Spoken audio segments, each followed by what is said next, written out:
Mesdames et messieurs, merci de rester à notre compagnie. Retour sur ce plateau pour aborder la deuxième partie de cette émission. Nous sommes avec le révérend Père Pierre-Marie Charnel-Afogno. Il est le coordonnateur du mouvement des forces vives Espérance pour le Togo. C'est avec lui que nous poursuivons cet entretien que nous avons démarré il y a quelques instants. Ferdinand Haïté nous accompagne toujours dans cette deuxième partie. Ferdinand, bon retour sur ce plateau. Merci.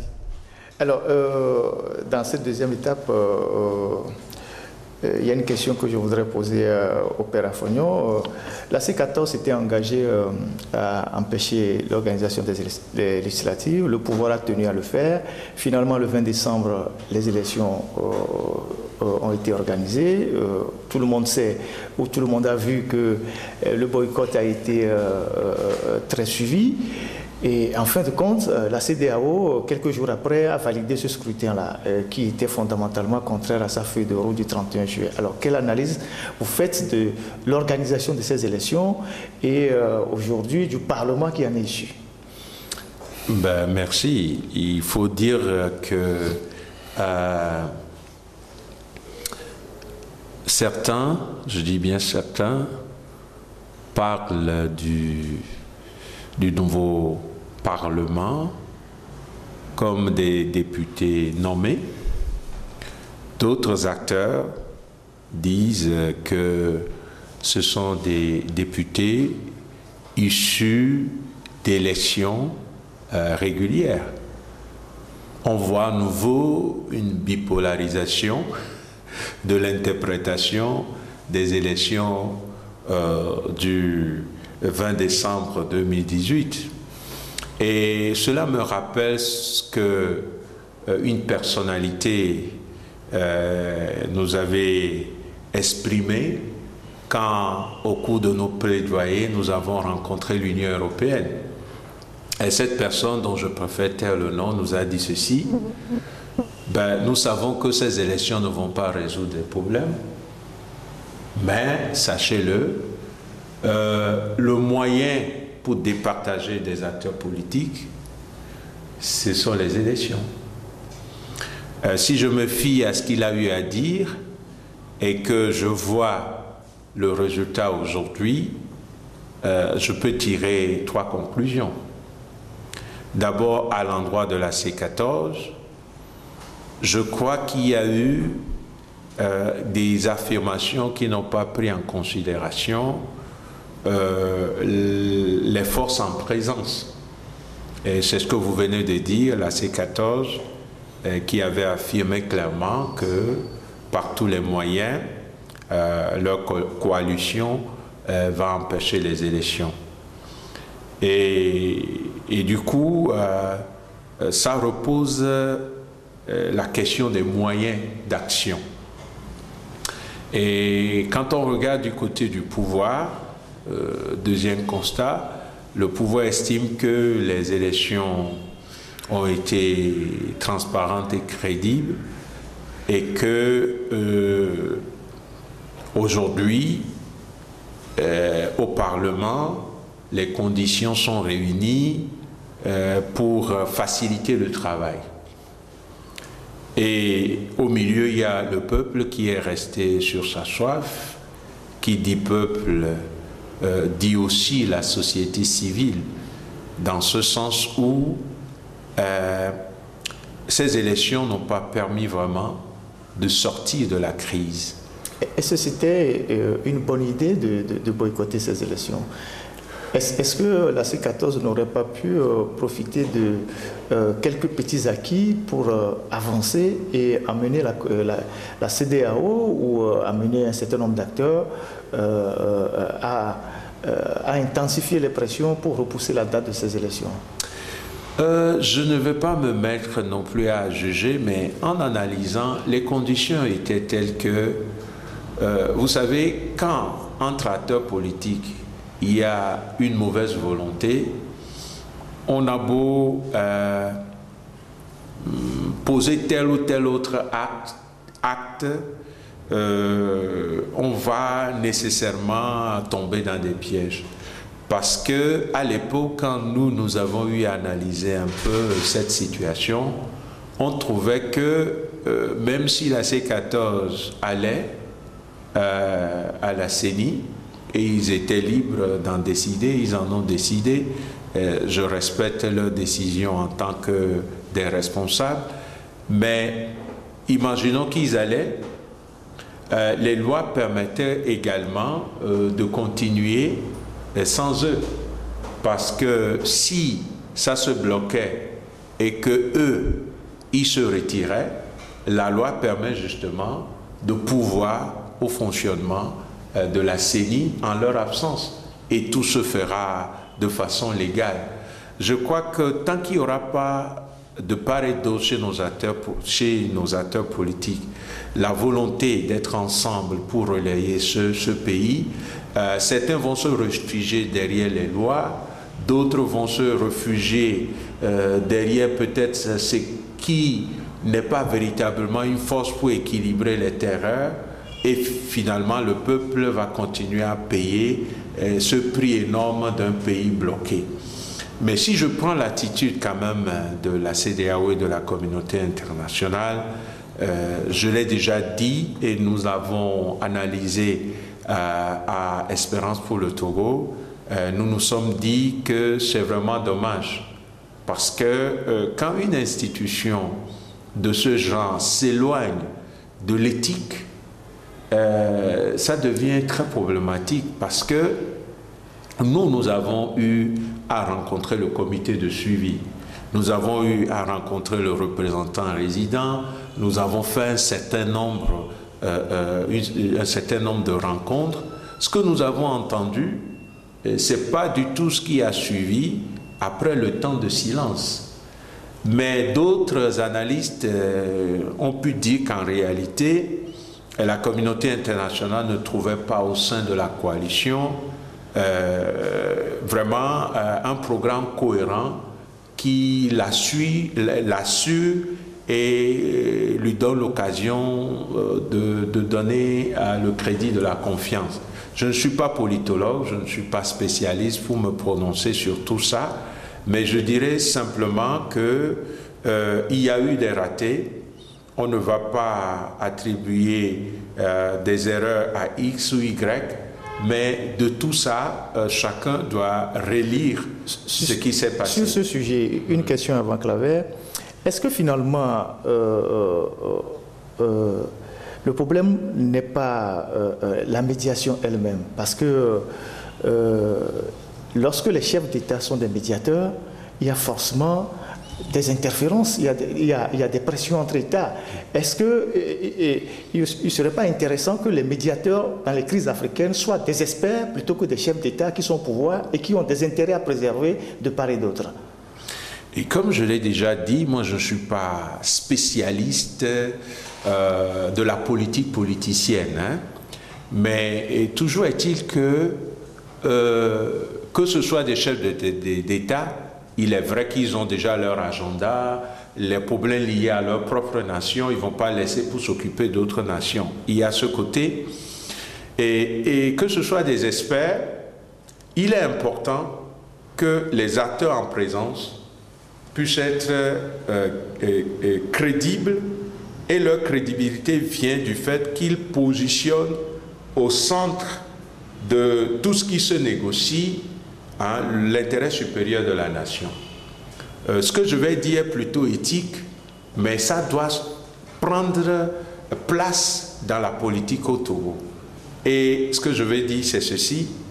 Les acteurs politiques du Togo, on a l'impression qu'ils sont dans la logique de conservation du pouvoir, pour être au pouvoir à tout prix, et aussi de conquête de pouvoir à tout prix.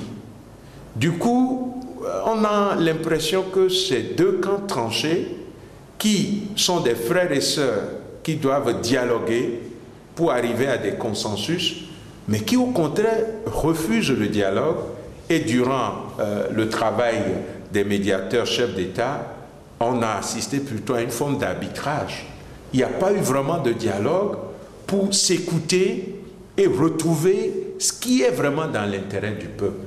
Et moi, je lance ici un appel, parce que dans les jours qui viennent, si ce désir de se maintenir au pouvoir à tout prix, ou de conquérir le pouvoir à tout prix, peut-être déjà en prévoyant des postes, on va continuer à sacrifier le peuple togolais. Il est temps que les fils et filles de notre pays, qui ont reçu la vocation d'être des hommes et des femmes politiques, puissent dialoguer pour l'intérêt supérieur de la nation. Oui, mon père, est-ce que vous croyez encore au dialogue aujourd'hui? Plusieurs dialogues ont eu lieu sans résultat. Est-ce qu'aujourd'hui, on doit parler encore du dialogue? Et autour de quoi encore?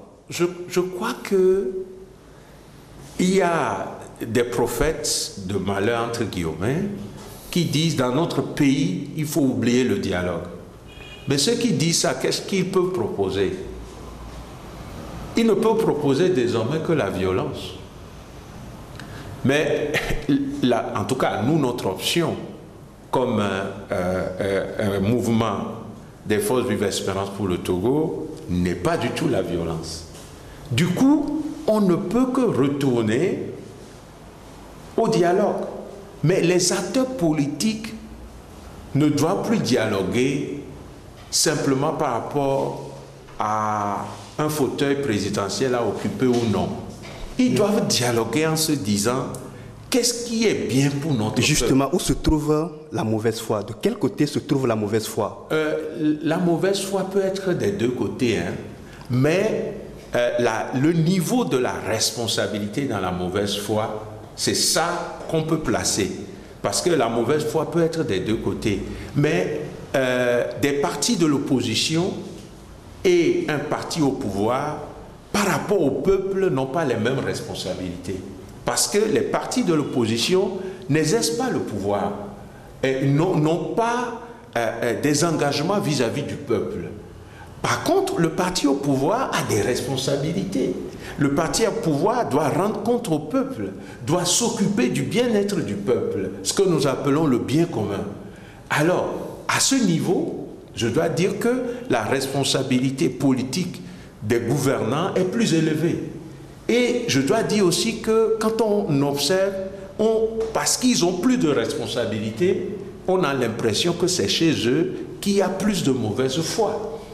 Mais parce que tout ce que nous avons vécu là, si je prends simplement l'appel que pratiquement, en tout cas une grande partie du peuple togolais a eu à lancer, de reporter les élections, de procéder à un recensement consensuel pour avoir un fichier qui puisse être accepté par tous et d'aller ensuite aux élections, ça le peuple l'a dit clairement.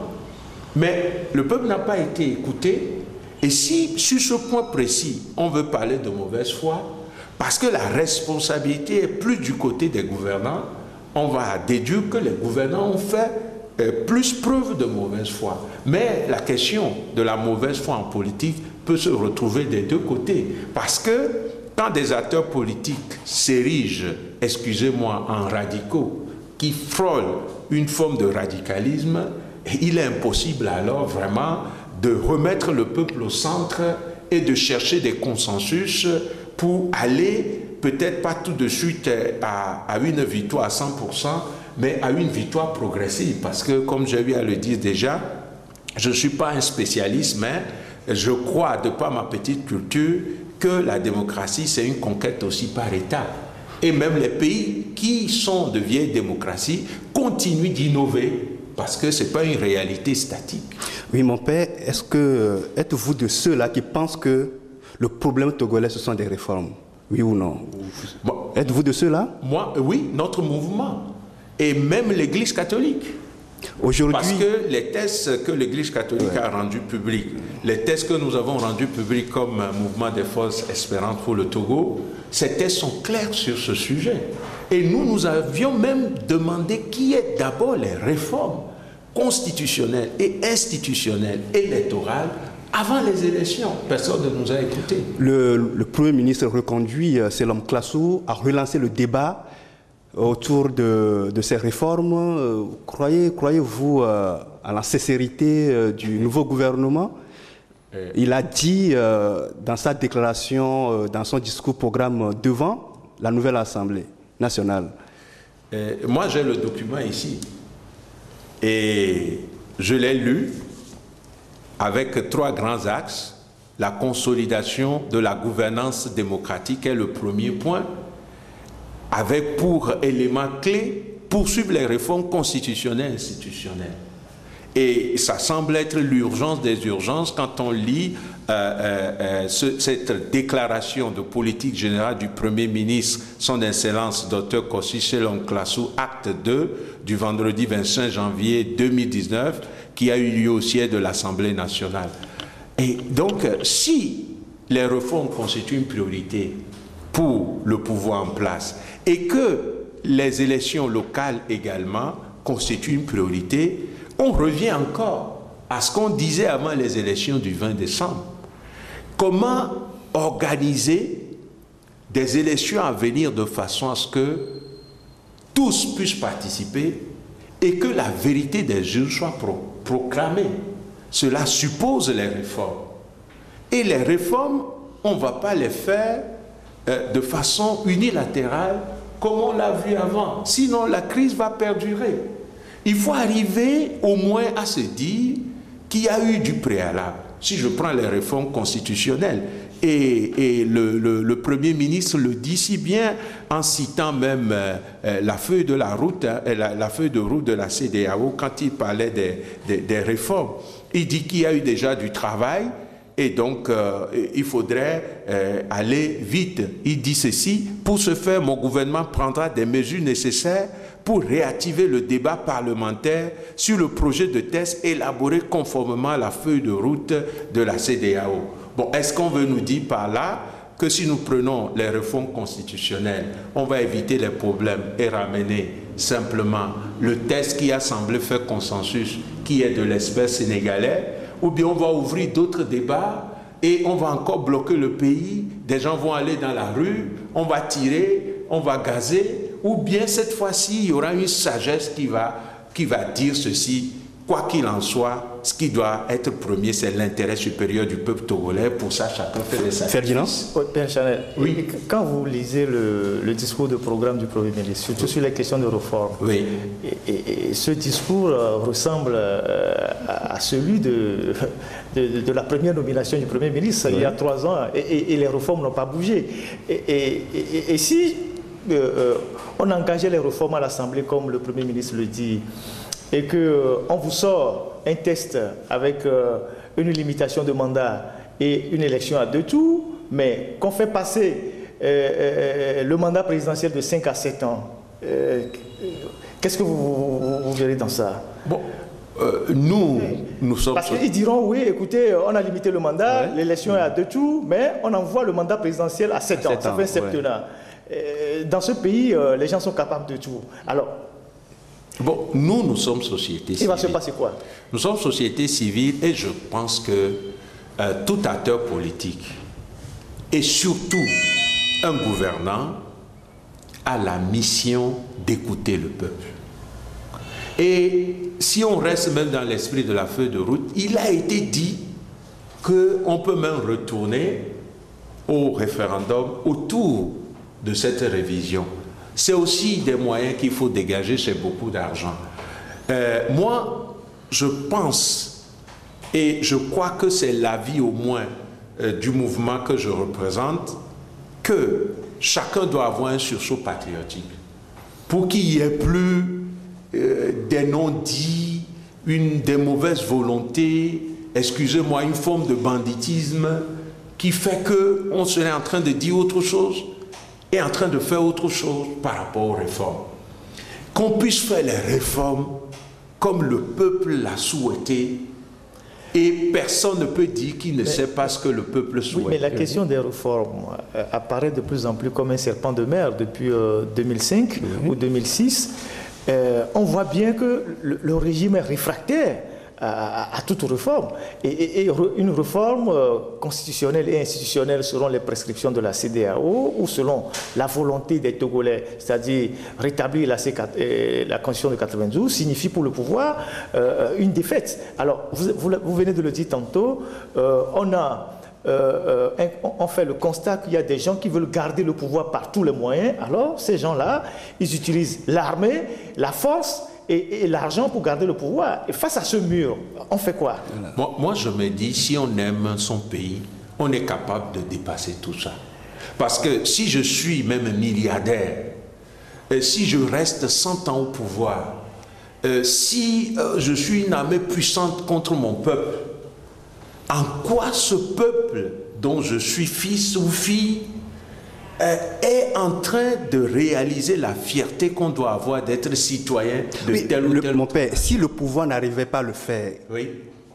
Quelle pression, comment faire pour que le pouvoir puisse faire normalement les réformes? Parce que Ferdinand l'a rappelé, plusieurs fois, on a promis faire des réformes, ça n'a pas été fait. Faut-il continuer par croire à la bonne foi du gouvernement qui promet toujours les réformes? Bon, moi, je ne vais pas non plus... Que faire? Je ne vais pas balayer d'un revers de main la bonne foi du gouvernement. Mais je pense que le plus important aujourd'hui, c'est ce que j'appelle la veille citoyenne. C'est-à-dire que le maximum de Togolais, en tant que citoyens, nous devons nous réveiller. Je me demande combien de Togolais ont lu ce discours-programme du Premier ministre. Il faudrait que nous soyons nombreux à lire et à relever les points positifs et à rappeler dans nos associations, dans nos mouvements, dans nos villages, dans nos cantons, un peu partout, vous nous avez promis ceci, vous nous avez promis cela, j'appelle ça la veille citoyenne. Père Pierre-Marie Charnel Afogno, restez avec nous, on reviendra sur ce sujet dans la dernière partie de cette édition, de cette émission. Autant pour moi, nous marquons une pause et on se retrouve dans quelques secondes.